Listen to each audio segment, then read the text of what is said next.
ಕೋರ್ಟ್ಗೆ ಕಣ್ಣಿರಲ್ಲ, ಕಿವಿ ಮಾತ್ರ. So court ಕಣ್ಣಾರೆ ನೋಡಿದ್ರೇನೋ ಜಡ್ಜ್ಮೆಂಟ್ ಕೊಡಂಗಿಲ್ಲ. ದುಡ್ಡಿರೋರಿಗೆ ಕೇಸ್ ನಡೆಸೋದು ಲಕ್ಸುರಿ, ವಂಡರ್ಫುಲ್ಲು, ಪವರ್ಫುಲ್ಲು, ಬ್ಯೂಟಿಫುಲ್ಲು. ದುಡ್ಡಿಲ್ಲ ಅಂದರೆ ಪೇನ್ಫುಲ್ಲು, ಟಿಯರ್ಫುಲ್ಲು. ಇದು ಟೆಕ್ನಿಕಲ್ ಎವಿಡೆನ್ಸ್ ಜಾಸ್ತಿ ಇದೆ. ಐ ವಿಟ್ನೆಸ್ಗಳು 2 ಜನ ಇದ್ದಾರೆ.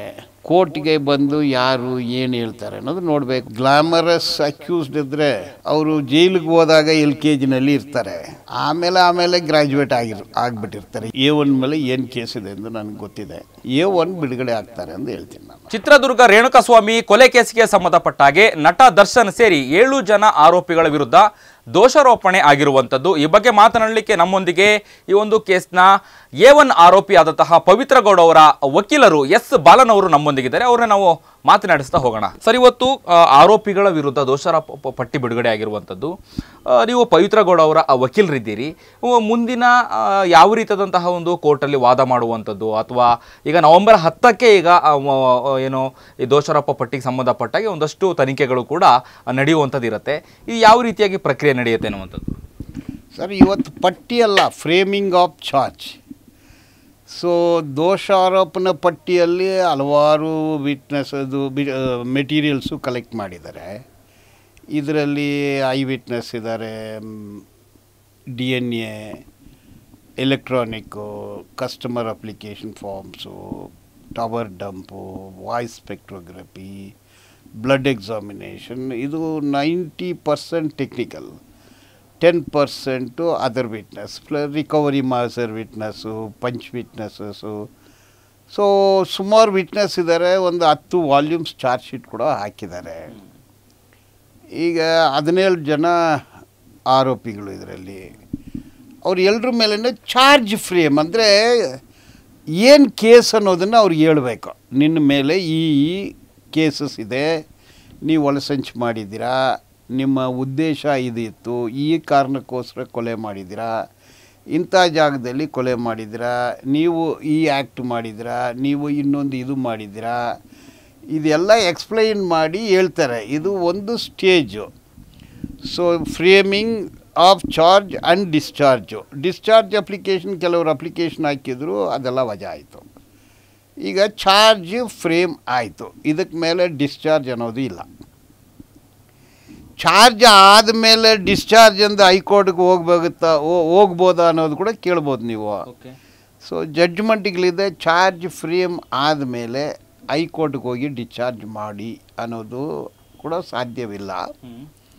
ಓಕೆ, ಚಾರ್ಜ್ ಫ್ರೇಮ್ ಆಯಿತು. ನೆಕ್ಸ್ಟ್ ಡೇಟು 10ನೇ ತಾರೀಕು ಇಟ್ಟಿದ್ದಾರೆ, to fix the date for trial. So to fix the date for trial ಆಗುತ್ತೆ.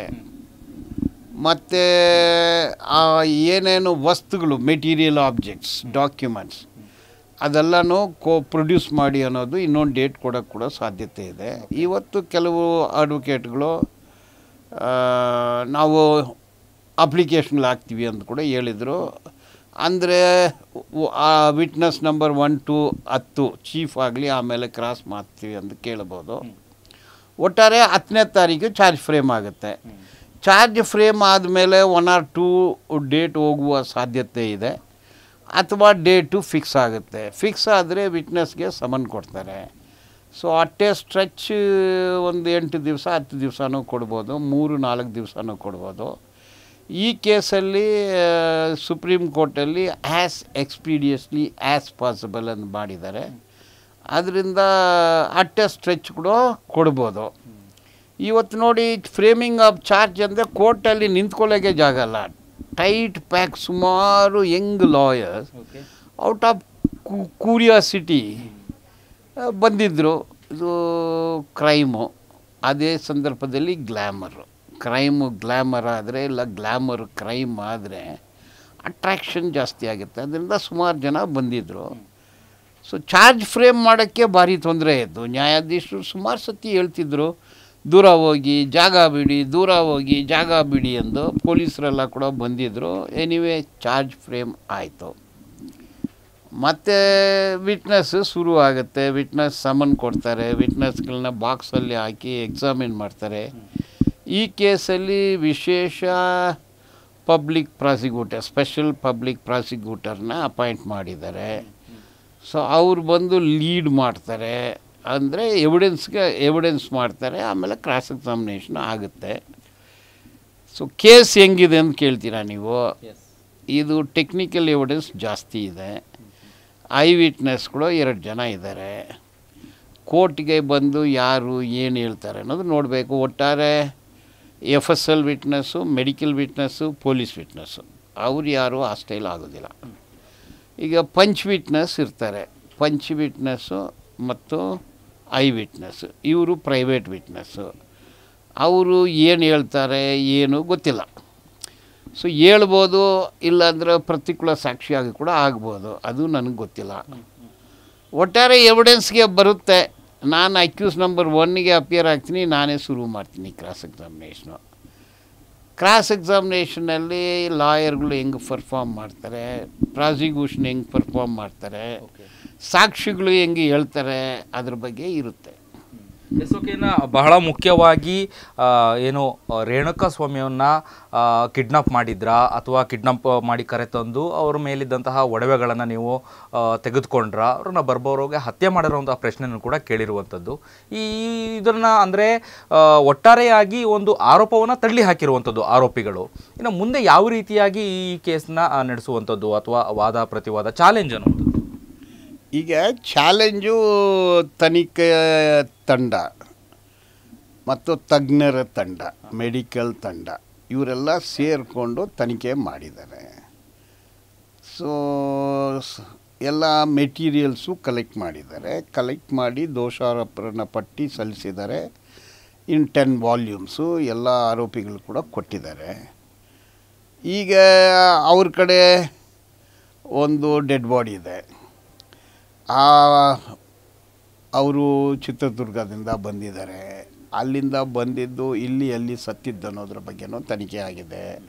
ಆರೋಪಿಗಳು ಯಾರು, ಏನೇನು ಮಾಡಿದರು ಅದ್ರ ಬಗ್ಗೆನೂ ಸಾಕ್ಷ್ಯ ಆಧಾರಗಳೆಲ್ಲ ಕಲೆಕ್ಟ್ ಮಾಡಿದ್ದಾರೆ. ಈಗ ಇದನ್ನು ಟೆಸ್ಟ್ ಮಾಡಬೇಕು. ಕೋರ್ಟ್ಗೆ ಕಣ್ಣಿರಲ್ಲ, ಕಿವಿ ಮಾತ್ರ ಇರುತ್ತೆ.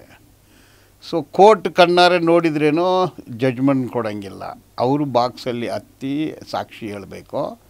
ನಮ್ಮದು ಆಂಗ್ಲೋ ಸ್ಯಾಕ್ಸನ್ ಸಿಸ್ಟಮ್ ಅಂತಾರೆ. ಅಂದರೆ ಅವ್ರ ಬಾಕ್ಸಲ್ಲಿ ಬಂದು ಹೇಳಿದರೆ ನಾವು ಟೆಸ್ಟ್ ಮಾಡ್ಬೋದು. ಒಂದು ಟೆಸ್ಟ್ ಆಗಬೇಕು. ಅವರು ಒಂದು ಹೇಳ್ತಾರೆ, ಅದನ್ನು ನಾವು ಕನ್ಸ್ಟ್ರಕ್ಷನ್ ಒಂದಿದೆ, ಡಿಸ್ಟ್ರಕ್ಷನ್ ಒಂದಿದೆ. ಡಿಸ್ಟ್ರಕ್ಷನ್ ಅಂದರೆ ಅವ್ರು ಹೇಳಿದ್ದೆಲ್ಲ ಸರಿಯಲ್ಲ ಅನ್ನೋದು ಕ್ರಾಸ್ ಎಕ್ಸಾಮಿನೇಷನ್ನಲ್ಲಿ ಕ್ರಾಸ್ ಮಾಡಿ ಆನ್ಸರ್ ತಗೋಬೇಕು. ಅದರಲ್ಲಿ ಕನ್ಸ್ಟ್ರಕ್ಷನ್ ಅಂದರೆ ಯಾವುದು ನಿಜ ಅದನ್ನು ಕನ್ಸ್ಟ್ರಕ್ಟ್ ಮಾಡಬೇಕು. ಕನ್ಸ್ಟ್ರಕ್ಷನ್, ಡಿಸ್ಟ್ರಕ್ಷನ್ ಇದಕ್ಕೆಲ್ಲ ಕಾನೂನಿದೆ. ಇಂಡಿಯನ್ ಎವಿಡೆನ್ಸ್ ಆ್ಯಕ್ಟ್ ಇತ್ತು, ಅದನ್ನೇ ಈಗ ಭಾರತೀಯ ಸಾಕ್ಷಿಯ ಅಧಿನಿಯಮ ಇದೆ. ಮೊದಲು ಪ್ರೊಸೀಜರಲ್ ಆಸ್ಪೆಕ್ಟು CRPC ಇತ್ತು, ಈಗ ಭಾರತೀಯ ನಾಗರಿಕ ಸುರಕ್ಷಾ ಸಂಹಿತಾ ಇದೆ ಪ್ರೊಸೀಜರಲ್ ಆಸ್ಪೆಕ್ಟು. ಇದು ಕೋಡಿಫೈಡ್ ಲಾ. ಇದಕ್ಕೊಂದು ಪ್ರೊಸೀಜರ್ ಇದೆ. ನ್ಯಾಯಾಧೀಶರು, ಸೆಷನ್ಸ್ ಕೋರ್ಟ್ ಅಂದರೆ ಎಕ್ಸ್ಪೀರಿಯನ್ಸ್ಡ್ ಕೋರ್ಟು, ಅಲ್ಲಿ ಪಬ್ಲಿಕ್ ಪ್ರಾಸಿಕ್ಯೂಟರ್ ತಂಡ ಇರುತ್ತೆ. ಒಬ್ಬರಲ್ಲ 4-5 ಜನ ಅವರು ಇರ್ತಾರೆ. ಪೊಲೀಸರು ಇರ್ತಾರೆ, ಸಾಕ್ಷಿಗಳಿರುತ್ತೆ. ಡಿಫೆನ್ಸ್ ಸೈಡು ನಾನು ಒಬ್ರಿಗೆ ಮಾತ್ರ ಹಾಜರಾಗ್ತೀನಿ, ಬೇರೆಯವ್ರಿಗೆ ಯಾರ್ಯಾರು ಹಾಜರಾಗ್ತಾರೆ ಅದು 10ನೇ ತಾರೀಕಿಗೆ ಆಮೇಲೆ ಗೊತ್ತಾಗುತ್ತೆ. ಏನಾಗುತ್ತೆ ಅಂದರೆ ಸ್ವಲ್ಪ ಗ್ಲಾಮರಸ್ ಅಕ್ಯೂಸ್ಡ್ ಇದ್ದರೆ ಅವರು ಜೈಲಿಗೆ ಹೋದಾಗ LKGನಲ್ಲಿ ಇರ್ತಾರೆ. ಆಮೇಲೆ ಗ್ರ್ಯಾಜುಯೇಟ್ ಆಗಿಬಿಟ್ಟಿರ್ತಾರೆ. ಏನು ಕತೆ, ಕೋರ್ಟ್ ಅಂದರೆ ಏನು, ಲಾಯರ್ಗಳಂದ್ರೆ ಏನು ಅಂದೆಲ್ಲ ವಿಷಯ ಗೊತ್ತಿರುತ್ತೆ. ಸೊ ಜೈಲಿಗೆ ಹೋದ್ಮೇಲೆ ಅಲ್ಲಿ ಗ್ರ್ಯಾಜುಯೇಟ್ ಆಗಿರ್ತಾರೆ. ಆಮೇಲೆ ಪೋಸ್ಟ್ ಗ್ರ್ಯಾಜುಯೇಟ್ ಕೂಡ ಆಗಿಬಿಡ್ತಾರೆ. ಆಮೇಲೆ ಡಾಕ್ಟ್ರೇಟ್ ಕೂಡ ಓದ್ಕೊಂಡ್ಬಿಟ್ಟಿರ್ತಾರೆ. ಯಾಕಂದರೆ ಲಾಯರ್ಗಳು ಯಾರು ಏನು ಕೆಪಾಸಿಟಿ, ಕೋರ್ಟ್ ಹೆಂಗೆ ನಡೆಯುತ್ತೆ, ಯಾರನ್ನೇ ಎಂಗೇಜ್ ಮಾಡಬೇಕು, ಯಾರನ್ನೇ ಕೈ ಬಿಡಬೇಕು ಅಂದು. ಒಂದು ಏನಾಗುತ್ತೆ, ಲಾಯರ್ಸ್ ಅಂದರೆ ಈಗ ಲಾಯರ್ಸ್ ಕೋರ್ಟು ಕೇಸ್ ಅಂದರೆ ಅದು ಲಕ್ಸುರಿ.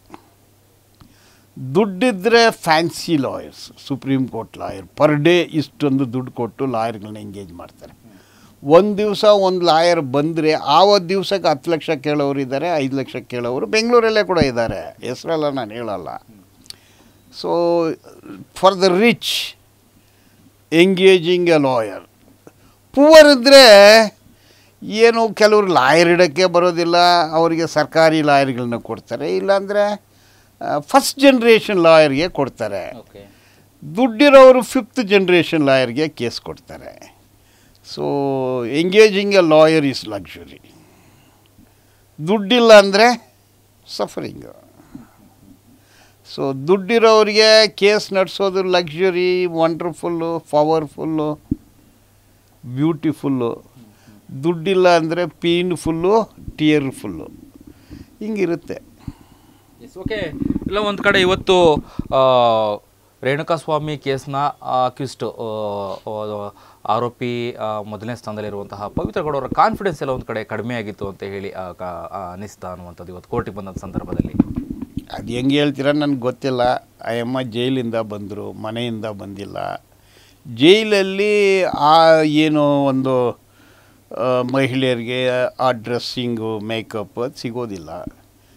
ಅದು ಇನ್ನೊಂದು ಜೈಲಿಂದ ಬಂದರೆ ಟಯರ್ಡ್ ಆಗಿರ್ತಾರೆ, ಫ್ರಸ್ಟ್ರೇಷನ್ ಆಗುತ್ತೆ. ಸೊ ಲಿಬರ್ಟಿ, ಅದರಿಂದ ನಿಮ್ಗೆ ಹಂಗೆ ಕಾಣಿಸಿರ್ಬೋದು. ನಾನೇನು ಅವ್ರ ಹತ್ರ ಜಾಸ್ತಿ ಮಾತಾಡಿಲ್ಲ. ಬಟ್ A1 ಮೇಲೆ ಏನು ಕೇಸ್ ಇದೆ ಎಂದು ನನಗೆ ಗೊತ್ತಿದೆ. A1 ಬಿಡುಗಡೆ ಆಗ್ತಾರೆ ಅಂತ ಹೇಳ್ತೀನಿ ನಾನು. ಧನ್ಯವಾದಗಳು ಸರ್, ಥ್ಯಾಂಕ್ ಯು. ಇದಿಷ್ಟು ಲಾಯರ್ ಬಾಲನ್ ಅವರ ಮಾತುಗಳಾಗಿತ್ತು. ಕ್ಯಾಮ್ರಾ ಪರ್ಸನ್ ಕೀರ್ತನ್ ಜೊತೆ ಅಭಿಜಿತ್ ಗಣೇಶ್, ಕರ್ನಾಟಕ ಟಿವಿ, ಬೆಂಗಳೂರು. ನೀವು ಸಣ್ಣ ಆಗಬೇಕಲ್ವಾ? ಅದು ಒಂದು ಉತ್ತಮ ಆಹಾರದಿಂದ ಸಣ್ಣ ಆಗಬೇಕಲ್ವಾ? ಪ್ರತಿದಿನ ನಮ್ಮ ಜೀನಿ ಸ್ಲಿಮ್ನ ಯೂಸ್ ಮಾಡಿ ಯಾವುದೇ ಸೈಡ್ ಎಫೆಕ್ಟ್ ಇಲ್ದಂಗೆ ನೀವು ಸಣ್ಣ ಆಗ್ತೀರಾ. ನಿಮಗೆ ಮಾಧ್ಯಮದಲ್ಲಿ ಕೆಲಸ ಮಾಡುವ ಆಸಕ್ತಿ ಇದೆಯಾ? ಹಾಗಾದ್ರೆ ಕರ್ನಾಟಕ ಟಿವಿ ಡಿಜಿಟಲ್ ಮೀಡಿಯಾದಲ್ಲಿದೆ ನಿಮಗೆ ಒಳ್ಳೆಯ ಅವಕಾಶ. ಆಯ್ಕೆಯಾದವರಿಗೆ ಉಚಿತ ತರಬೇತಿ ಕೊಡ್ತೀವಿ. ತರಬೇತಿ ನಂತರ ಕೆಲಸ ಮಾಡುವ ಅವಕಾಶನೂ ಕೊಡ್ತೀವಿ. ಈ ಕೂಡಲೇ ನಿಮ್ಮ ಮಾಹಿತಿಯನ್ನ ಮೇಲ್ ಮಾಡಿ.